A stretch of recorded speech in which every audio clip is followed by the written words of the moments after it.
Morning, सुप्रभात प्रत्येक जन को। मैं समझता हूं हम इस समय में जैसे प्रभु ने हमें रखा है हम आनंदित हैं। यदि नहीं हैं तो हम आनंदित रहना सीखें, कोशिश करें। रोने धोने से आपकी परिस्थिति नहीं बदलेगी। बदलेगी तो केवल जो रवैया अपनाएंगे, जैसा आप सोचेंगे वैसे ही बनते जाएंगे। एक और मौका प्रभु ने दिया है कि हम प्रभु के वचन के बारे में बातचीत करें, मनन करें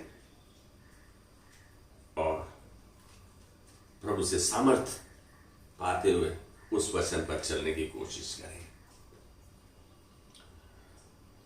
इससे पहले कि हम वचन को बांटें, आइए अपनी आंखों को बंद करेंगे। प्रभु धन्यवाद देते हैं आज इस सुंदर दिन के लिए, इस सुबह के लिए, इस सुअवसर के लिए, इस मौके के लिए। एक और मौका तूने दिया कि हम तेरे वचन पर ध्यान दें, तेरे वचन को पढ़ें, तेरे वचन को समझें, तेरे वचन को बांटें और तेरे वचन से जो तू चाहता है ग्रहण करते हुए तेरी नजदीकी में बढ़ते जाएं। धन्यवाद देते हैं पवित्र आत्मा, तूने आज हमारा सबका नियंत्रण दिया है। जो हम सुन रहे हैं, हम प्रभु तेरे वचन की सामर्थ्य के द्वारा, तेरी पवित्र आत्मा के चलन के द्वारा, तेरे अनुग्रह के द्वारा हम तेरी महिमा में चलेंगे और तेरी महिमा को देखेंगे यीशु मसीह के नाम में। आमेन, आमेन, आमेन। हम अपने पवित्र शास्त्र में याकूब की पत्री में 4 अध्याय को खोलेंगे, 7 से 10 आयत तक पढ़ेंगे हम। इसलिए परमेश्वर के अधीन हो जाओ और शैतान का सामना करो तो वह तुम्हारे पास से भाग निकलेगा। परमेश्वर के निकट आओ तो वह भी तुम्हारे निकट आएगा। हे पापियों, अपने हाथ शुद्ध करो और हे दुचिते लोगों, अपने हृदय को पवित्र करो। दुखी हो और शोक करो और रो। तुम्हारी हंसी शोक में और तुम्हारा आनंद उदासी में बदल जाए। परमेश्वर के सामने दीन बनो तो वह तुम्हें शिरोमणि बनाएगा। आमेन, आमेन। आपको बता दूं कि आज हम जिस शीर्षक पे, जिस अनुमान पे मनन करने जा रहे हैं वो है कि हु इज योर मास्टर। आपका स्वामी कौन है? सच में परमेश्वर ने हमें स्वेच्छा का दान दिया है। क्या दिया है? अपनी इच्छा के अनुसार अपना जीवन व्यतीत करने के लिए हमें दान दिया है। और यह दान आदम से चलता आ रहा है, हव्वा से परमेश्वर ने उनको दिया। यह दान तब से अब तक वापस नहीं लिया परमेश्वर ने। हालांकि उसने देखा कि मनुष्य उसके कहे पर नहीं चला, फिर भी ये परमेश्वर का अनुग्रह है, उसकी दया, उसकी करुणा कि उसने ये दान हमें दिया कि हम जिससे चाहे प्यार करें, जिससे चाहे नफरत करें, जिसके नजदीकी में जाए, जिससे जलन ईर्ष्या वैर करें, जिसके ऊपर सब कुछ उंडेल दें। ये सब दान उसने हमको दिया। ये दान देने के बावजूद परमेश्वर कितना अनुग्रहकारी है हम देखते हैं। कोई भी पुरुष या महिला पूर्ण रूप से स्वतंत्र नहीं है। इस दान के बावजूद कोई भी स्वतंत्र नहीं है। आइए हम देखते हैं रोमियो 6:16 ऐसे कहता है कि हम जिस किसी की आज्ञा का पालन करते हैं, जिस किसी की आज्ञा का पालन करते हैं उसी के दास होते हैं। बिल्कुल सच बात है। बाप के दास या फिर प्रभु की आज्ञा पालन करने के दास, दो ही तो है। सच यही है कि प्रत्येक मनुष्य एक पतित स्वभाव से, गिरे हुए स्वभाव से, एक फॉलन नेचर से उसके साथ उसने जन्म लिया है। इसलिए अपने जीवन का स्वामी होने का अर्थ क्या हो सकता है? पाप का दास है। पाप का दास होना है कि मैं अपने जीवन का खुद स्वामी हूं। I am the master of my own life. नहीं,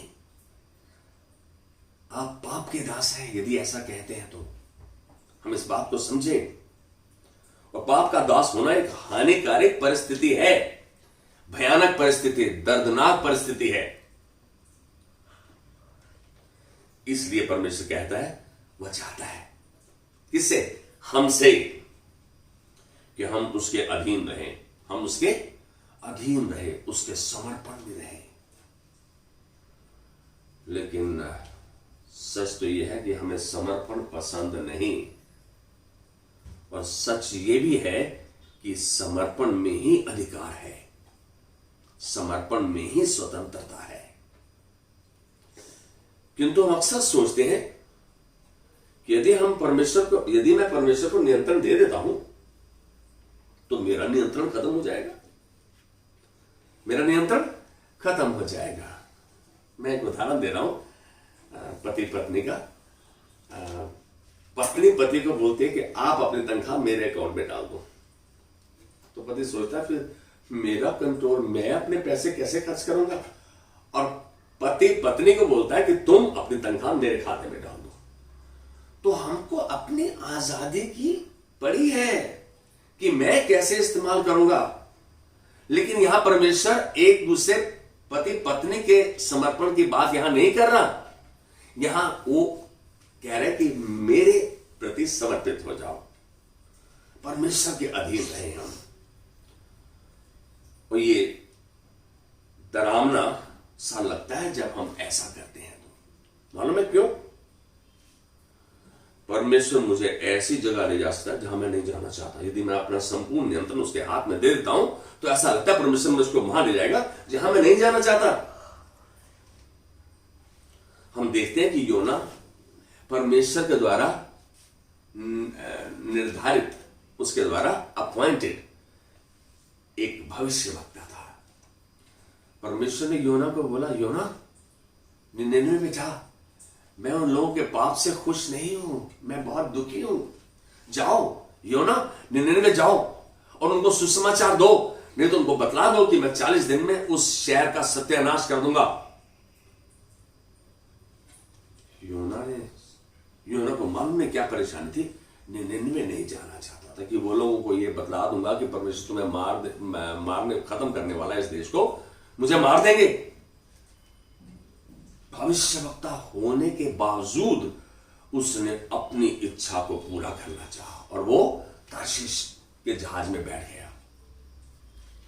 मैं ये बात इसलिए कह रहा हूं कि हम अपने मन की करते हैं, परमेश्वर के मन की सुनते जरूर हैं लेकिन करते अपने मन की हैं। स्वेच्छा का बलिदान परमेश्वर ने इसलिए नहीं दिया कि अपने मन की करें, उसने इसलिए दिया कि मेरे बच्चे इस बात को जाने कि उसकी इच्छा हमारे जीवन के लिए उत्तम है। लेकिन हमने क्या समझा, नहीं, शायद प्रभु मुझको वहां लेके जा रहा है, मेरा बुरा चाह रहा है। ऐसा नहीं है, हम योना के नाई नहीं बने। परमेश्वर को जो उसने योजना बना दी है उसको पूरा करना आता है और वो पूरा करेगा। हम खाली विलंब कर सकते हैं, उसमें देरी हो सकती है। लेकिन यहां हम देख रहे हैं कि जब आपके दिल में ये डर बैठ जाए, क्या प्रभु मेरे को वहां ले जाएगा जहां मैं नहीं जाना चाहता, वो मेरे साथ करेगा जो मेरे साथ नहीं होना चाहिए। आप कौन है इसको निर्धारित करने के लिए? परमेश्वर ने सब कुछ अपनी इच्छा के अनुसार हमारे जीवनों के लिए निर्धारित कर दिया हुआ है। जब आपके दिल में डर बैठ जाए तो थोड़ा ठहरें और सोचें। क्या सोचें? परमेश्वर के चरित्र, उसके विचार, उसके उद्देश्यों पर विचार करें, उस पर मनन करें, सोचें। क्योंकि परमेश्वर का उद्देश्य क्या है हम उसके वचन यिर्मयाह 29:11 के अनुसार जान सकते हैं। यूं कहता है कि जो कल्पनाएं मैं तुम्हारे विषय करता हूं उन्हें मैं जानता हूं, वे हानि की नहीं वरन कुशल ही की है, अंत में मैं तुम्हारी आशा पूरी करूंगा। परमेश्वर का हृदय तो यह है। और हम सोचते हैं शायद परमेश्वर हमें पता नहीं क्या करेगा, हमारे साथ कहां लेकर जाएगा। हम यदि परमेश्वर के चरित्र पर उस समय मनन करते हैं और विचार करते हैं, जिसके बारे में हम भली भांति जानते हैं, कि परमेश्वर पवित्र और पाप रहित है। क्या है? पवित्र है और पाप रहित है, अनंत ज्ञानी है, सब कुछ जानता है। कौन? परमेश्वर। और आपसे प्रेम करता है। क्या करता है? प्रेम करता है। उसके पास सामर्थ्य है, सर्व सामर्थ्य है वो। वह सब बातों के द्वारा और सब बातों में मिलकर हमारे लिए भलाई ही को उत्पन्न करता है, जो उसके द्वारा बुलाए गए हैं, जो उससे प्रेम रखते हैं। हम यदि इस बात को देखना चाहते हैं कि परमेश्वर भलाई ही को उत्पन्न करता है, क्या हम परमेश्वर के वचन पर विश्वास करते हैं, तो हम उत्पत्ति 50 का 20 और रोमियो 8 का 28 में देख सकते हैं कि परमेश्वर सब बातों में मिलकर हमारे लिए भलाई ही को उत्पन्न करता है। हमारे देखने के अनुसार, हमारे सोचने के अनुसार शायद हमें ऐसा महसूस नहीं हो, लेकिन कुछ देर के बाद हम इस बात को महसूस कर लेते हैं, सच में वो मेरे लिए अच्छा हुआ, मेरा भला था उसमें, मेरे को उस समय अच्छा नहीं दिखा। इस बात में हम जब अपने माता पिता को की ओर देखते हैं, कई बार वो हमें इस प्रकार डांट देते हैं जैसे कि हमें अच्छा नहीं लगता, और हम सोचते हैं ऐसों से, ऐसे माता पिता के साथ क्या रहना है, अलग रहना अच्छा है, आजादी रहेगी, हम जो मर्जी चाहे करेंगे। हम भूल जाते हैं कि परमेश्वर ने हमें समर्पण के लिए बुलाया है, हम उसके प्रति समर्पित रहें, उसकी बात को सुने। जब परमेश्वर सब बातों में मिलकर भलाई को उत्पन्न करता है, तब अब एक बार ऐसा करें कि अपनी विशेषताओं की तुलना परमेश्वर की विशेषताओं के साथ करें। आप में क्या खासियत है, परमेश्वर में क्या खासियत है, उसकी तुलना करें। सोच कर तो देखो, आपको क्या लगता है कि कौन आपके जीवन का बेहतर स्वामी बन सकता है, आप खुद या परमेश्वर? सच में परमेश्वर ही। यदि प्रभु के पास पूर्ण अधिकार है, जो हम कहते हैं है उसके पास, तो हमें बाकी सब स्वामियों को दूर कर देना होगा। यदि हम चाहते हैं परमेश्वर के वचन के अनुसार चलना, उसकी आज्ञा के अनुसार चलना, हमको बाकी सब स्वामी जिनकी हम सेवा करते हैं, जिसकी हम मानते हैं, उनको सबको दूर कर देना होगा। पवित्र आत्मा उन विश्वासियों में वास नहीं करता, इस बात को जान लो। पवित्र आत्मा उन विश्वासियों में वास नहीं करता, किनमें? जो पाप को जगा देते हैं, जो पाप को जगा देते हैं अपने जीवनों में। परमेश्वर का अनुग्रह हमारे पाप को ढांप देता है। परमेश्वर का अनुग्रह क्या करता है? पाप को ढांप लेता है, परंतु इसे लगातार पाप में चलने का लाइसेंस नहीं बनाया जा सकता। मालूम है, परमेश्वर ने तो इस बारे में थोड़ा सा सीरियस वचन कहा, बहुत ऐसा जो कि हमें ध्यान देना चाहिए कि जो जानबूझकर पाप करता है उसके लिए कोई माफी नहीं है। इसका मतलब जब आप परमेश्वर की आज्ञा को जानते हो, परमेश्वर के हृदय को जानते हो, परमेश्वर को तुमने अपना निजी उद्धारकर्ता करके ग्रहण किया है यीशु को, और फिर उसकी आज्ञा के विरोध में चलते हो, तो फिर ये जान लो पवित्र आत्मा आपके साथ नहीं रहता। उस समय आप में उस समय कार्य नहीं करता।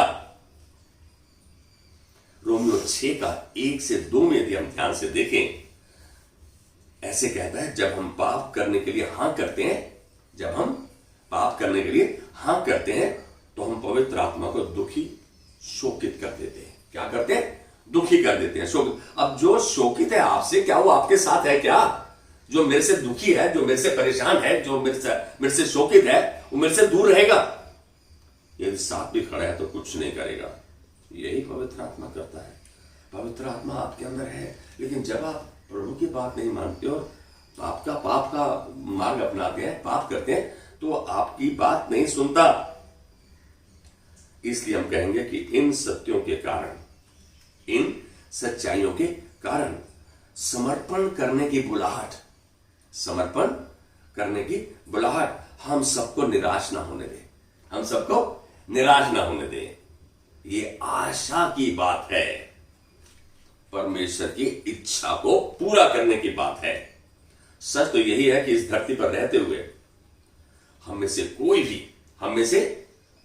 भी पाप रहित व सिद्ध नहीं बन सकता। क्या? पाप रहित व सिद्ध नहीं बन सकता। मालूम है, परमेश्वर वचन में कहता है कि उसने ऊपर से देखा, उसको एक भी मनुष्य ऐसा नहीं दिखा जो सिद्ध हो, नहीं दिखा। बाइबल इस बात की पुष्टि करती है।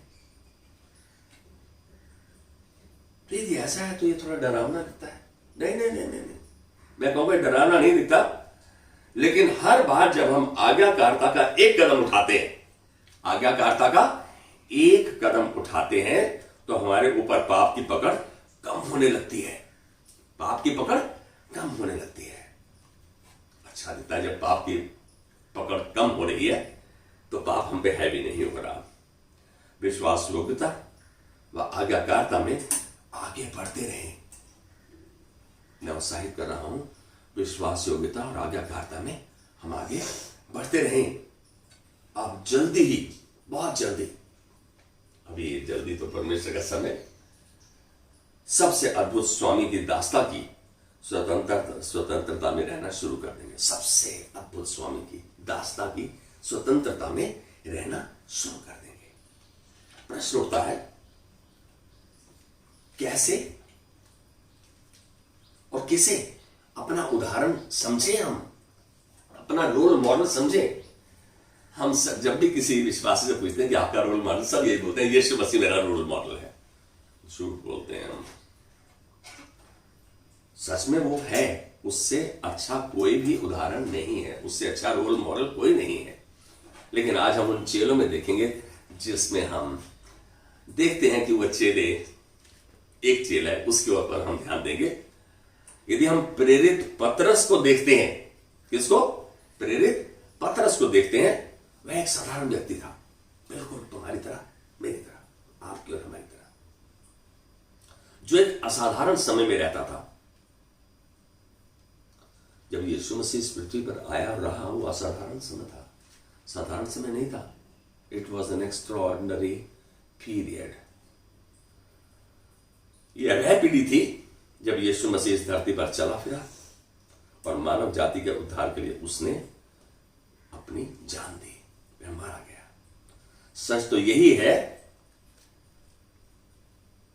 कि वह अंद्रियास था जो सबसे पहले अपने भाई शिमोन पतरस को प्रभु से मिलाने लाया।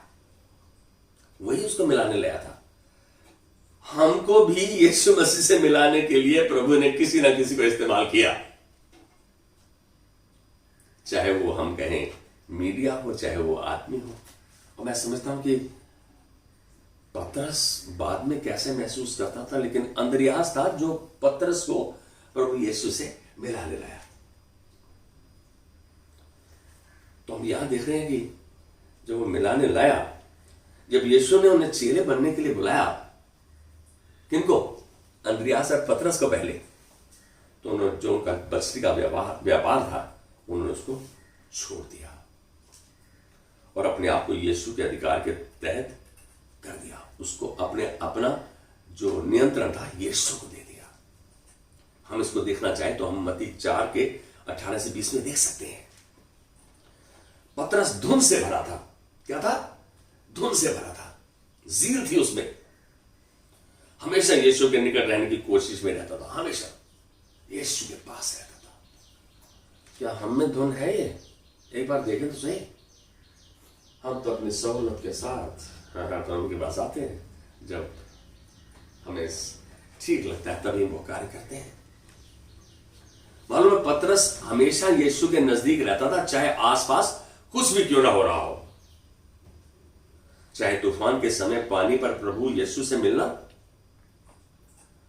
और चाहे प्रभु यीशु के रूपांतरण के दौरान उससे बात करना, दोनों अद्भुत स्थान थे। हम दोनों वचनों को देख सकते हैं, मत्ती 14 के 27 से 29 में और मत्ती 17 का 1 से 5 में। पतरस अपने स्वामी की सेवा में समर्पित रहता था, उसके नजदीक रहता था, समर्पित रहता था, अवेलेबल था। एबल था या नहीं, मैं इसकी बात नहीं कर रहा, लेकिन वो उपलब्ध था, अवेलेबल था, उसके नजदीक रहता था, ताकि यीशु उसको बोले और वो उसकी आवाज सुनते ही वैसा करे। अभी करता था, ये तो वचन पक्का करता है ना। वह चेला होने से पहले जब वो मछुआरा था और मछली पकड़ने का काम करता था, तो जल्दबाज और भावुक था। पतरस में ये कुछ खासियत थी, वो जल्दबाज भी था और भावुक भी था। मैं तो ये कहूंगा कि गलती होने से पहले हाथ छूट जाता था उसका, इतना भावुक था, जिसकी वजह से उसे समस्याओं का सामना करना पड़ा, कई समस्याओं का सामना करना पड़ा। जब यीशु अपने ना टलने वाले दुख और मृत्यु के बारे में बता रहा था, जब बता रहा था कि भाई अब ये समय आ रहा है, अब मुझे मार दिया जाएगा, तो पतरस ने आपत्ति जताई, ऑब्जेक्ट किया, नहीं नहीं ऐसा नहीं होगा। मानो मैं प्रभु से बेहतर जानता हूं, हम भी कई बार ऐसे ही करते हैं। मत्ती 16 का 21 से 23 में हम देखते हैं, उस समय यीशु मसीह की फटकार तुरंत व स्पष्ट थी। यीशु मसीह ने उसको डांटा, शैतान परे हो, डांटा उसको। शायद उसको अच्छा नहीं लगा होगा, क्योंकि वो तो शायद यीशु मसीह के भले की बात सोच रहा था, लेकिन यीशु मसीह खुद जानता था कि उसका भला कहां है। पतरस ने अपनी गलतियों से सीखा, ध्यान दे इस बात को, पतरस ने अपनी गलतियों से सीखा और बाद में उसे बड़ी जिम्मेदारी सौंपी गई। किसको? पतरस को। पतरस इस बात का एक अच्छा उदाहरण है। पतरस इस बात का एक अच्छा उदाहरण है। पतरस की नहीं, हम भी गलतियों से सीखें, सुधार करें, वाक्य माने कि कैसे हमें अपनी इच्छाओं व अधिकार का त्याग करना चाहिए। कैसे? मालूम है, पतरस तो संपूर्ण रूप से समर्पित था। बहुत उदाहरण ऐसे है। पौलुस, सबने अपनी अपनी मनमानी की, लेकिन जब उन्होंने समर्पित किया तो कैसे प्रभु के हाथों में इस्तेमाल किए गए। इस बात को जाने, हम सब चाहते तो है प्रभु के हाथों में अक्षय औजार की तरह इस्तेमाल किए जाए, लेकिन क्या हम समर्पित हैं? कौन है मेरा स्वामी? मेरा स्वामी तो मेरे बच्चे हैं, मेरा स्वामी मेरी बीवी है, मेरा स्वामी मेरा पति है, मेरा स्वामी मेरा परिवार है, मेरा स्वामी मेरा पैसा है? नहीं। पतरस एक बहुत एक्सपीरियंस्ड फिशरमैन था, मछुआरा था, अमीर था, ऐसा नहीं है, फकीर नहीं था। पूरे दिल से यीशु के मार्ग को अपना लेना चाहिए हमें, यदि हम सच में समर्पण में रहते हैं, तो रहना चाहते हैं। तो सच जानो कि प्रभु अपने राज्य में पतरस आप व मेरे जैसे साधारण लोगों को चुनता है। किसको चुनता है? आप जैसे और मेरे जैसे साधारण लोगों को चुनता है, बहुत एक्स्ट्राऑर्डिनरी को नहीं चुनता। मालूम है, इस बात की पुष्टि तो शायद हम ध्यान से देखें तो यिर्मयाह 9 का 23-24 में कि न धनी अपने धन पर, न वीर अपनी वीरता पर घमंड करे, न बुद्धिमान अपनी बुद्धि पर घमंड करे। घमंड करे तो केवल एक बात पर कि वह मुझे जानता और समझता है। हम अपने धन पर, जो कुछ पोजीशन, जो कुछ बच्चे, जो कुछ संपत्ति मेरे पास है, उस पर घमंड नहीं करें, लेकिन मेरे पास यीशु का वचन है, मेरे पास उसकी आज्ञा है, मेरे पास उसकी उपस्थिति है, मेरे पास उसकी पवित्र आत्मा है। तो हम इस बात को अपने हृदय की गहराई तक जाने दें। मालूम है, वह चेलों से कहता था, वह चाहता था, कौन? यीशु मसीह, कि वे सबसे अधिक उससे प्रेम करें। किससे? यीशु मसीह से प्रेम करें और पूरी तरह उसकी आज्ञा का पालन करें। पालन करने के लिए वचनबद्ध रहे, जो कह दिया तो करें। जब हम ऐसा करेंगे तो हमारे माध्यम से और अधिक हासिल करेगा कौन? परमेश्वर, जिसकी हम कामना भी नहीं कर सकते, जिसके बारे में हम सोच ही नहीं सकते। क्या मेरे साथ आमेन कह सकते हैं आप? मालूम है, परमेश्वर ये चाहता है कि वो हमें इस्तेमाल करे, लेकिन जब तक हम अपने आप को उपलब्धि नहीं कराएंगे, हम अपने आप को समर्पित नहीं करेंगे, हम उसका कहा नहीं मानेंगे, वो क्यों इस्तेमाल करेगा जब तक उसको पक्का नहीं हो जाता। उसको मालूम है मनुष्य गिरे स्वभाव से उत्पन्न हुआ है, लेकिन उसका वचन हमारे पास है। उस समय शायद चेलों के पास नहीं था, आज हमारे पास है। हम बिल्कुल परमेश्वर की आज्ञा का पालन कर सकते हैं। मैं विश्वास करता हूं कि आपका स्वामी यीशु है। मैं विश्वास करता हूं वह आप आज से ही पतरस की तरह उसकी नजदीकी में बढ़ते जाओगे और वह आपको अपनी महिमा दर्शाएगा। वह अपनी महिमा के लिए इस्तेमाल करेगा, क्योंकि आप उपलब्ध हैं। आपका स्वामी परमेश्वर है, यीशु मसीह है, उसका वचन है। आइए प्रार्थना करेंगे और अपने आप को एक बार फिर समर्पित करेंगे। प्रभु आज धन्यवाद देते हैं तेरे वचन के लिए। सच में प्रभु हम कहते तो हैं कि तू हमारा स्वामी है, लेकिन यदि अपने अंदर झांक कर देखते हैं तो हम देखते हैं कि हम अपने मनमानी करते हैं, तेरे मन की नहीं मानते। आज प्रभु हम इस बात के लिए पछतावा करते हैं, इसको अंगीकार करते हुए पछतावा करते हैं, माफी मांगते हैं, हमें माफ कर। आज हम वादा करते हैं प्रभु, हम जैसे तुझको स्वामी हमने माना है, अपनाया है, हम तेरे कहे पर चलेंगे और तेरा काम मानेंगे। धन्यवाद की भेंट चढ़ाते हैं कि आज जैसे हम अपना नियंत्रण तेरे हाथ में देते हैं, तूने आज हमारा नियंत्रण लिया है और आज से हमारा संचालन कर रहा है। हम अपने जीवन में, अपने जीवन के द्वारा तेरी महिमा को देखते हैं, यीशु मसीह के नाम में। आमेन, आमेन, आमेन, आमेन, आमेन।